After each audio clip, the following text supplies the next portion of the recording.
का स्वागत है आपका आपके प्यारे से यूट्यूब चैनल स्टूडेंट इंडिया पर। दोस्तों, आज की इस वीडियो के अंदर हम पढ़ने वाले हैं कि शुद्धिकरण कैसे करते हैं, मतलब अशुद्ध वाक्य को शुद्ध कैसे करें। क्या पढ़ने वाले हैं कि अशुद्ध वाक्य को शुद्ध कैसे करें, अर्थात शुद्धिकरण पढ़ने वाले हैं। क्या पढ़ेंगे? शुद्धिकरण पढ़ेंगे। तो देखो, अब शुद्धिकरण जो होता है ना, हमारी शुद्धिकरण होता है, कोई वाक्य दे दिया जाता है। अगर आप मतलब जैसे कि गुजरात टाइप, जो गुजराती बोलते हैं, मराठी बोलते हैं, बिहारी बोलते हैं, उनके लिए मुश्किल होता है क्योंकि वो अपनी लैंग्वेज में से अलग बोलते हैं, कभी कभी मतलब अलग बोलते हुए उनके लिए थोड़ा डिफिकल्ट होगा। बट जो डायरेक्ट बिल्कुल शुद्ध हिंदी बोलता है ना, उसके लिए तो बहुत ईजी है, बहुत ही ज्यादा ईजी है। वो आराम से इसे समझ पाता है, ठीक है, क्योंकि उसे तो पता है कि कौन सा क्या वाक्य कहाँ लगेगा, कौन सा शब्द कहाँ पर लगता है, उसे तो पता ही रहता है, ठीक है। बस ये जो गुजराती बिहारी होती है उनके लिए थोड़ा डिफिकल्ट होता है ये, बट कोई बात नहीं, इसे भी आप आराम से प्रैक्टिस करते जाओगे तो आपको भी ये आ जाएंगे। ओके, तो शुरू करते हैं अपनी वीडियो। तो पहले तो हम पढ़ने वाले हैं, देखो मैंने यहाँ पर स्टार्टिंग में लिख रखा है, जो उसका टॉपिक ही है, क्या लिख रखा है मैंने? शुद्धि वाक्य लिखिए। अभी क्या लिख रखा है मैंने, कुछ समझ में आया आपको? बिल्कुल गलत है। क्यों गलत है? क्योंकि यह एक अशुद्ध वाक्य है। क्या ये एक अशुद्ध वाक्य है? क्योंकि यहाँ पे शुद्धि वाक्य की लिखिए, क्या है ये? कुछ नहीं है, कोई मतलब ही नहीं बनता। इस स्थान पर हम क्या लिख सकते हैं? आप बिल्कुल बिल्कुल आप बता सकते हो, बहुत इजी है। हम लिख सकते हैं वाक्य की शुद्धि कीजिए, या फिर वाक्य की शुद्धि लिखिए, एक ये लिख सकते हैं। या फिर हम कर सकते हैं कि शुद्धिकरण लिखिए, ये भी लिख सकते हैं। इसका इस वाक्य की शुद्धिकरण कीजिए, ये भी लिख सकते हैं हम। ओके, तो देखो अब पहले हम पढ़ने वाले कि संज्ञा आधारित अशुद्धि, मतलब कोई वाक्य है उसके अंदर संज्ञा पर आधारित कोई अशुद्धि आ जाती है, उसे शुद्ध करना, उसे हम बोलते हैं कि संज्ञा आधारित अशुद्धि। अब कैसे, कोई एग्जाम्पल के थ्रू समझेंगे। जैसे कि यहाँ पर एक एग्जाम्पल है, मुझे सफल होने की निराशा है। आपको कुछ लगा इसमें कोई एक अशुद्धि है? बिल्कुल है, पर आपको नहीं लगा।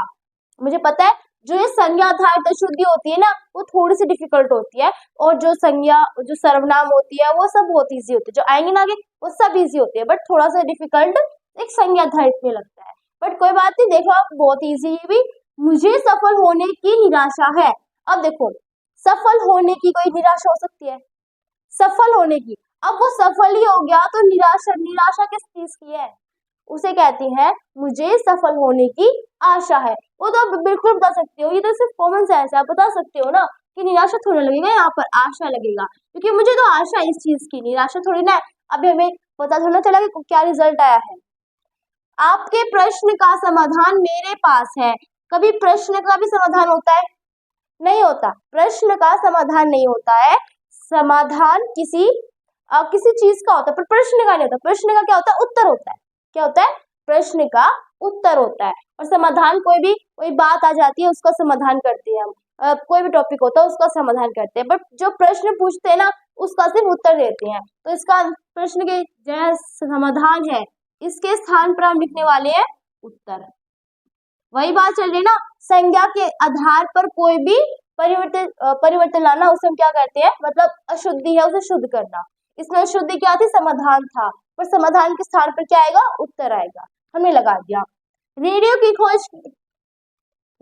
खोज किसने की? तो रेडियो की खोज किसने की, यह आपको लग रहा है कि बिल्कुल सही वाक्य है, बट ये सही वाक्य नहीं है। क्यों नहीं है? क्योंकि रेडियो की खोज नहीं आएगा, कि कभी भी हम रेडियो की खोज नहीं, उसका आविष्कार करते हैं। क्या करते हैं? उसका हम आविष्कार करते हैं। कैसे? अब खोज तो किस चीज से की जाती है? जो पहले से इस पृथ्वी पर मौजूद हो, उसकी हम खोज करते हैं। और जो जिसकी हमने खोज नहीं, मतलब जो हमने खुद बनाया है, किसी को कोई आइडिया नहीं था, वो है भी या नहीं, हमने जिसे खुद बनाया है, उसकी हम क्या करते हैं? उसका आविष्कार करते हैं। तो रेडियो को तो खुद बनाया गया है, वो पहले नहीं था, यहाँ पर खुद बनाया गया है, तो उसके स्थान पर, खोज के स्थान पर आविष्कार लगेगा, क्योंकि खोज उस चीज से की जाती है जो इस पृथ्वी पर हो। ठीक है, जैसे कि भारत है, भारत की खोज की गई थी, क्योंकि भारत तो यहीं पे था, बट हमें तो पता लगाया गया था कि भारत है कि नहीं। ठीक है, और रेडियो की जो है उसका आविष्कार किया गया था। तो क्या लगाओगे? रेडियो का आविष्कार।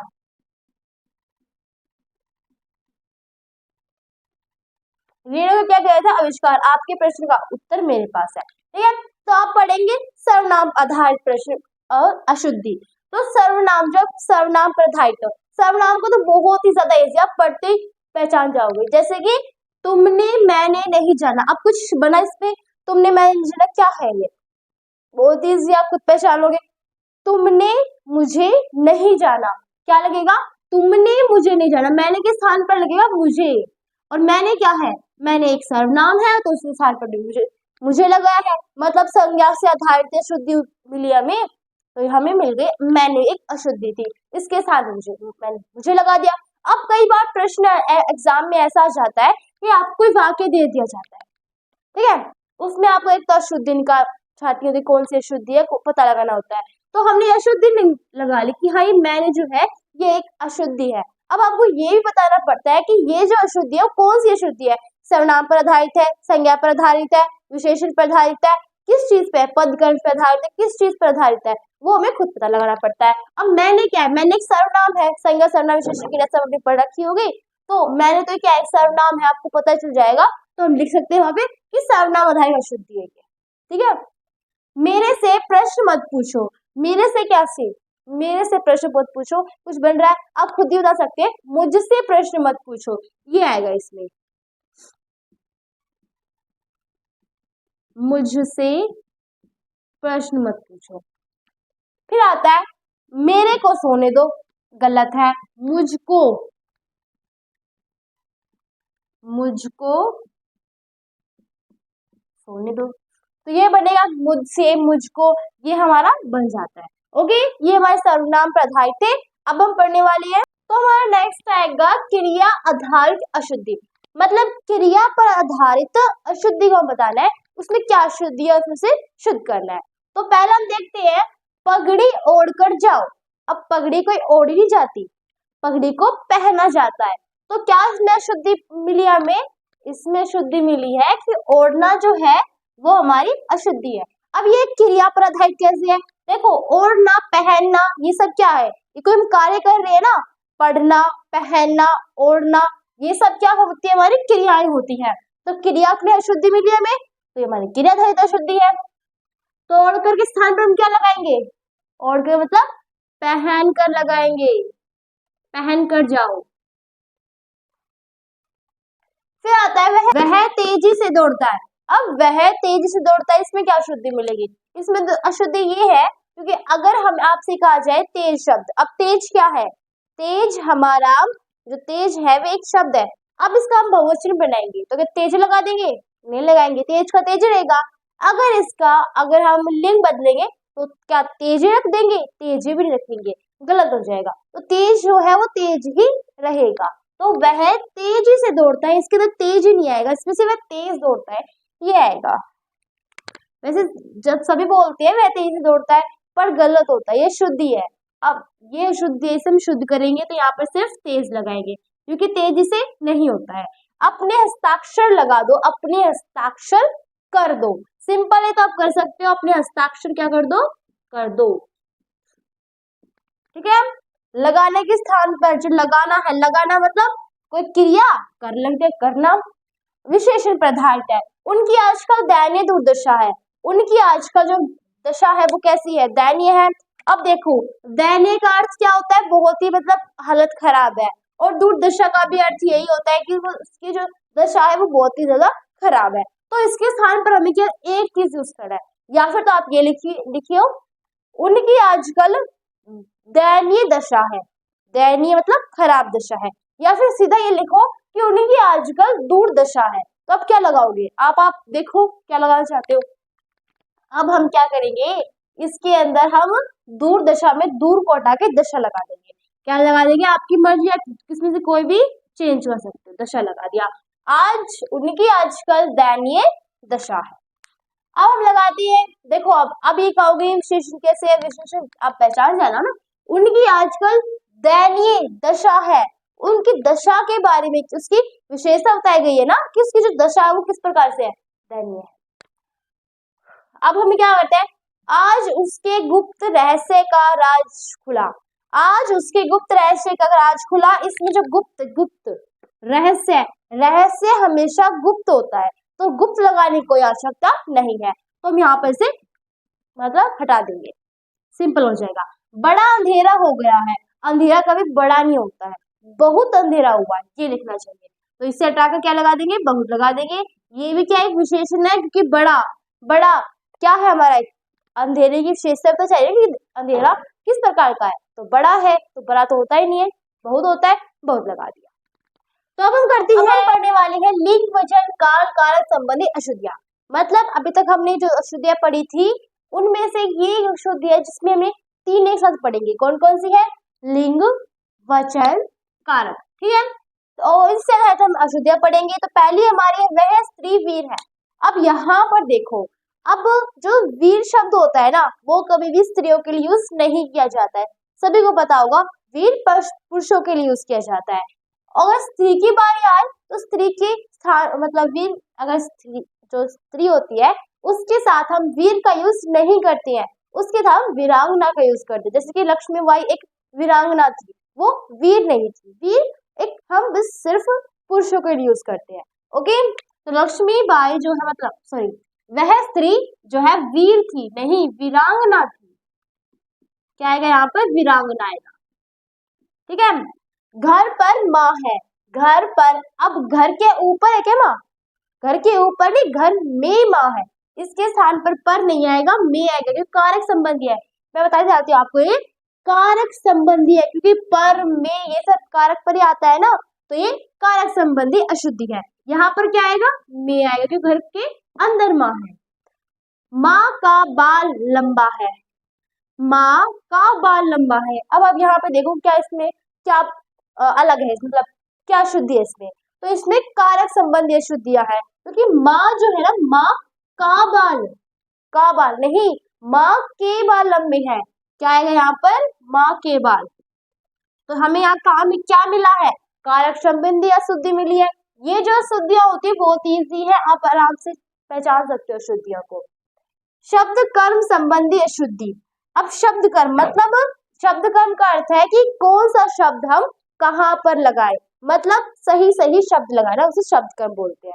मतलब शब्दों की जो कर्म है उसे सही प्रकार लगाए। कर्म मतलब लाइन बेस जो लगाते हैं उसे कहते हैं। केवल यहाँ 4 बच्चे हैं, तो केवल यहाँ 4 बच्चे हैं, पढ़ो तो क्या लगेगा आपको, कुछ अटपटा लगेगा ना, तो ये यहाँ पर क्या आएगा, यहाँ केवल 4 बच्चे हैं, मतलब जो शब्द कर्म है वो मतलब जो शब्द कर्म है ना वो अशुद्ध है, हमें शुद्ध करनी है। तो यहाँ के स्थान पर केवल और केवल के स्थान पर यहाँ लगा दीजिए, मतलब ये यहाँ और ये केवल यहाँ आ जाएगा। एक फूलों की माला दीजिए, क्या क्या क्या है कि एक फूलों की माला, क्या कभी एक फूल से माला बन सकती है, नहीं बनती है। तो क्या आएगा यहाँ पर, फूलों की एक माला दीजिए, यहाँ पर फूलों की, ये जो के है एक है, यहाँ से हटकर यहाँ लग जाएगा, मतलब कुछ नहीं बदलेगा इसके अंदर, ना कुछ बदलेगा ना कुछ घटेगा, बस उसका स्थान जो वो अलग चेंज हो जाएगा। फिर आता है एक उदाहरण यहाँ पर दिया गया है, मुझे ताजा भैंस का दूध चाहिए। कोई ताजा भैंस का दूध लेता है, नहीं लेगा, ताजा दोनों भैंस होती है। तो मुझे ताजा भैंस का दूध चाहिए, इसके स्थान पर क्या आएगा, मुझे भैंस का ताजा दूध चाहिए। जो दूध है ना वो ताजा है, भैंस ताजा नहीं है, दूध ताजा है। फिर आता है शब्द ज्ञान आधारित अशुद्धि, मतलब अब हमें शब्द का ज्ञान बताया जाएगा कि कौन सा शब्द किस पर यूज किए जाते हैं। जैसे कि यहाँ पे है, लाठी बड़ा उपयोगी अस्त्र है। हम अस्त्र का यूज कब करते हैं, देखो लाठी क्या है, कोई मतलब पकड़ने वाली, मतलब लाठी सबको पता है ना, तो लाठी को अगर पकड़ा हमने, तो लाठी को पकड़े और किसी में वार करते हैं तो हाथ से पकड़ के ही वार करेंगे। तो मतलब अस्त्र जो होता है ना, अस्त्र को हम फेंक के, मतलब किसी भी चीज को फेंक के मारते हैं। आप कहोगे लाठी को फेंक के मार सकते हो, हाँ मार सकते हो, बट वो ऐसा, वो हमारा क्या है, शस्त्र है। लाठी शस्त्र है और अस्त्र वो होता है जैसे कि तीर, बाण को अगर मारती है ना तो वो दूर जाता है, मतलब उसे हम फेंकते हैं, मान लो, ठीक है। तो कहने का अर्थ है कि लाठी जो है वो हमारी शस्त्र है और जो बाण है वो हमारा अस्त्र है। शस्त्र को हम हाथ से पकड़ के मारते हैं, जैसे गधा को हाथ से मारते हैं, और जो हमारा अस्त्र होता है इसे हम फेंक के मारते हैं। ओके, तो लाठी बड़ा उपयोगी, लाठी को हम हाथ से पकड़ के मारते हैं, तो ये हमारा क्या हुआ, शस्त्र हो गया। और जो बाण है वो हमारा अस्त्र है, अस्त्र शस्त्र। ठीक है, यहाँ पर शब्दों का ज्ञान बताया जाता है कि कौन सा शब्द कब यूज किया जाए। शीला बहुत विद्वान लड़की है, यहाँ पर देखो जो शीला है वो बहुत विद्वान लड़की है, इसमें क्या क्या अशुद्धि है, इसमें विद्वान की शुद्धि है, आप नहीं पहचान पाओगे। पर देखो हमेशा लड़की जो होता है ना, कोई लड़की अगर विद्वान मतलब लड़की जो इंटेलिजेंट होती है, बुद्धिमान होती है, उसके स्थान पर हम उसके जगह पर विद्वान का यूज नहीं करते। विद्वान सिर्फ पुरुषों के लिए यूज करती है, लड़की के साथ हम विदुषी का यूज करते हैं। किसका अगर आपने पढ़े हो तो विदुषी यूज किया जाता है। ओके, तो लो आपका पूरा हो गया है, सारे हमने सभी संबंधी अशुद्धियां पढ़ ली हैं। आई होप आपको समझ में आ गया होगा, बहुत ही इजी अशुद्धियां, आपको कोई परेशानी नहीं होगी। ठीक है, तो अगर आपको हमारी वीडियो अच्छी लगी हो तो इसे लाइक करना, सब्सक्राइब करना और अपने दोस्तों को शेयर करना। मेरी वीडियो को अंत तक देखने के लिए आपका बहुत बहुत धन्यवाद।